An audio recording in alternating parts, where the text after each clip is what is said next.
Buddy to my channel Study Buddy. So this is our first video. இந்த வீடியோல நான் உங்களுக்கு நம்ம lesson plan for NEET 2025 பத்தி நல்லா எக்ஸ்பிளைன் பண்ண போறேன். இது work ஆகுமா work ஆகாதா இட்ஸ் upon to you, உங்க இஷ்டம். பட் எக்ஸ்பிளைன் பண்ணி உங்களை என் சேனலுக்கு இன்வைட் பண்றதுல I'm so happy. So let's get into it. So welcome. Fine. So lesson plan நான் delay பண்ணாம I'm getting into it.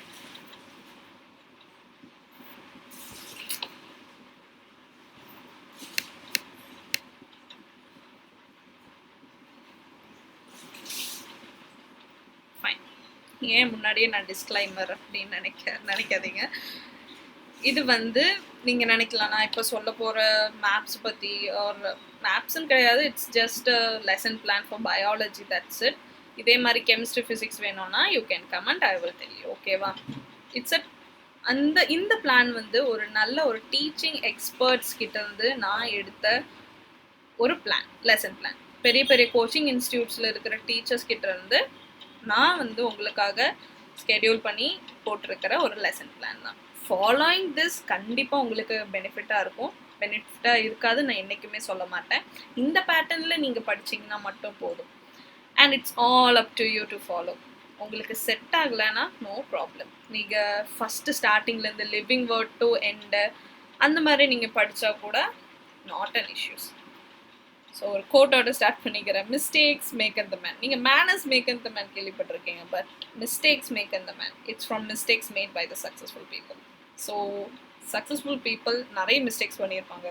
அவங்க மிஸ்டேக்ஸ் எல்லாம் நம்மக்கிட்ட சொல்லி நம்ம மிஸ்டேக் பண்ணிடக்கூடாது அப்படிங்கிற ஒரு விஷயத்துக்காக மட்டும்தான் இந்த மாதிரி எக்ஸ்பிளைன் பண்ணி இதை ஃபாலோ பண்ணுங்க அப்படின்னு சொல்லுவோம். And nothing to have some TRP rate அதுக்கெல்லாம் கிடையாது. So follow this. Next one. Yes.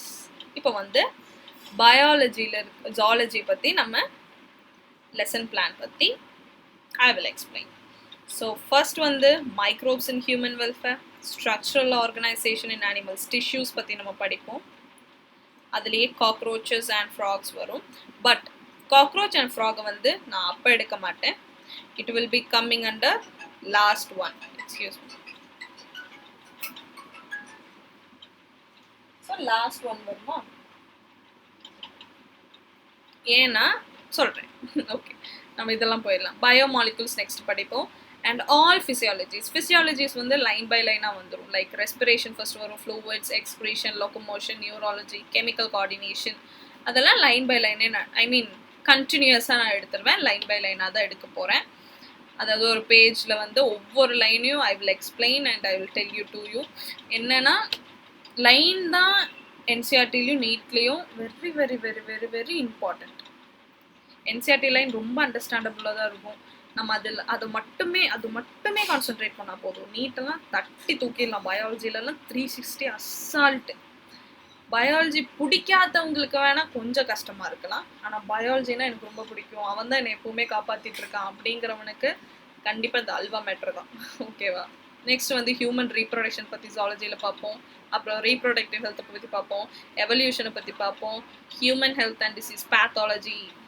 நம்ம கொஞ்சம் மெடிக்கல் டேர்மும் யூஸ் பண்ணிக்கலாம். அப்போ தான் நம்ம டாக்டருக்கு படிக்க போகிறோம் அப்படிங்கிற ஒரு எனர்ஜி இருக்கும். Okay fine. பேத்தாலஜி அப்படி படிப்போம். அப்புறம் பயோடெக் 1 படிப்போம், பயோடெக் 2 படிப்போம். அப்புறம் அனிமல் கிங்டம் நெக்ஸ்ட்டு வந்து மார்ஃபாலஜிஸ் ஆஃப் ஃப்ராக் அண்ட் காக்ரோச்சில் முடிப்போம். ஏன் இப்படி அறகுறையாக நீங்கள் எடுத்திருக்கீங்க அப்படின்னு உங்களுக்கு தோண வாய்ப்பு இருக்குது. தப்பில்லை. நான் வந்து எடுத்ததுக்கும் அண்ட் எக்ஸ்பர்ட்ஸ் கிட்ட கேட்டதுக்கும் அவங்க என்ன சொன்னாங்கன்னா, நீங்கள் வந்து இனிஷியல் ஸ்டேஜஸில் நமக்கு கண்டிப்பாக நிறைய டைம் இருக்கும். ஸோ ஃபஸ்ட்டு எப்போவுமே கான்செப்ட் என்னென்னா ஈஸி டஃப் அப்படி போக அப்படின்னு தான் சொல்லியிருக்காங்க. மைக்ரோப்ஸ் இன் ஹியூமன் வெல்ஃபேர் ரொம்ப ரொம்ப ஈஸிங்க. இவிஎஸ் படிக்கிற மாதிரி இருக்கும். ஸ்ட்ரக்சரல் ஆர்கனைசேஷன் கொஞ்சம் பிரச்சனை பண்ணுவான். என்சிஆர்டியில் ஈஸி. ஆனால் நீங்கள் கொஞ்சம் எக்ஸ்ட்ராவாக படிக்கும்போது கோச்சிங் இன்ஸ்டியூட்லலாம் கொஞ்சம் எக்ஸ்ட்ராவாக சொல்லி தருவாங்க. ஆனால் நான் இங்கே உங்கள் டைம் வேஸ்ட் பண்ண விரும்பலை. என்சிஆர்டியில் இருக்கிறத மட்டும் உங்களுக்கு டீட்டெயிலாக சொல்கிறேன். ஓகேவா? No issues. அப்புறம் biomolecules is easiest chapter man. Very easy. நிறைய பேர் டஃப்பாக நினைப்பாங்க. தப்பே இல்லை. நீங்கள் ப்ராப்பராக ரிவிஷன் பண்ணிங்கன்னா போதும். ரொம்ப ரொம்ப easy. Fine. And all physiology எல்லாம் டாக்டர் படிக்கணும்னு ஆசைப்படுறவங்களுக்கு ஃபிசியாலஜிஸ் தான் ரொம்ப ரொம்ப பிடிக்கும் இல்லையா? அதெல்லாம் சூப்பராக படிச்சிடலாம். ஸோ ஏன் அனிமல் கிங்டம்லேயும் morphologies of frog and cockroach எல்லாம் கடைசியில் வச்சிருக்கீங்க அப்படின்னு நீங்கள் கேட்கலாம். அனிமல் கிங்டமில் நிறைய எக்ஸாம்பிள்ஸ் இருக்குது.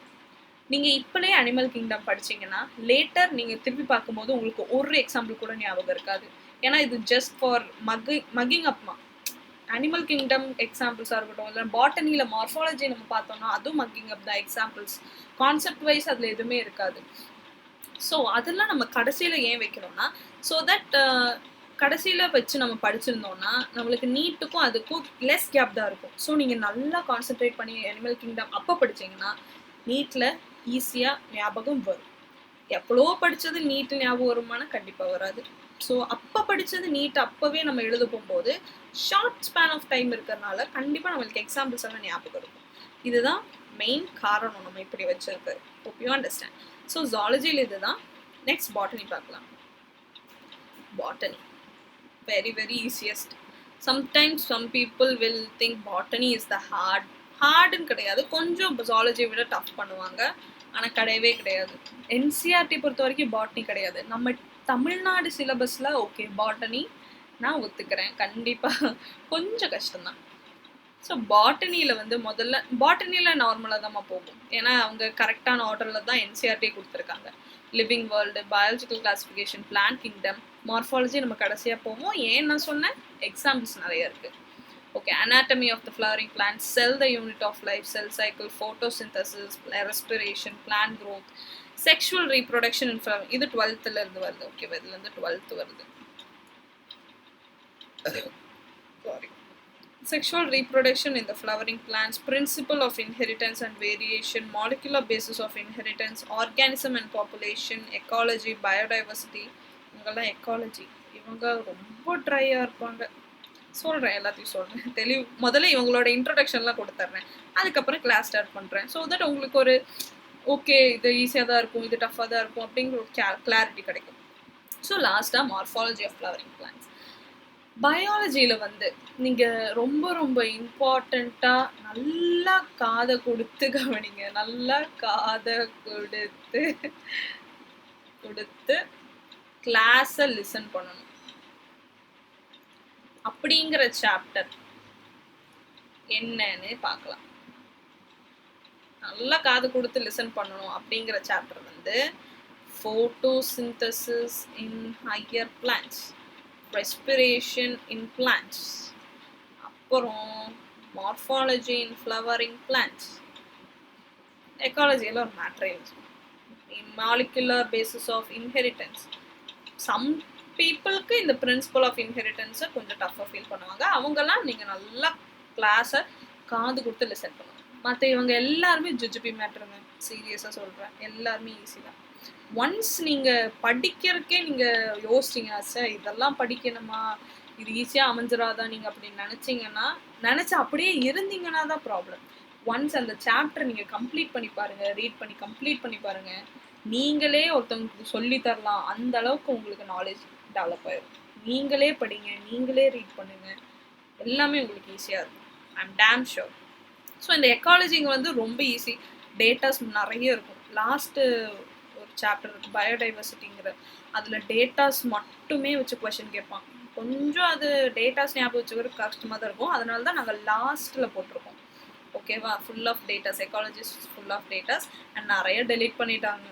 டெலீட் பண்ணாமல் இருந்தால் இட் வில் பி ஸோ கொஞ்சம் நான் யோசிக்க வேண்டியது இருக்கும். இந்த ஆர்டர்லாம் சேஞ்ச் ஆகிடும் கண்டிப்பாக. டெலிட் பண்ணனால it was so easy. It will be so easy. 2025 கண்டிப்பாக ஈஸியாக தான் இருக்கும். ஸோ என்னோடய பிளான்ஸ், நம்ம எடுக்க போகிற பிளான்ஸ், நீங்கள் லிசன் பண்ண போகிற பிளான்ஸ் எல்லாமே நான் சொல்லிட்டேன்.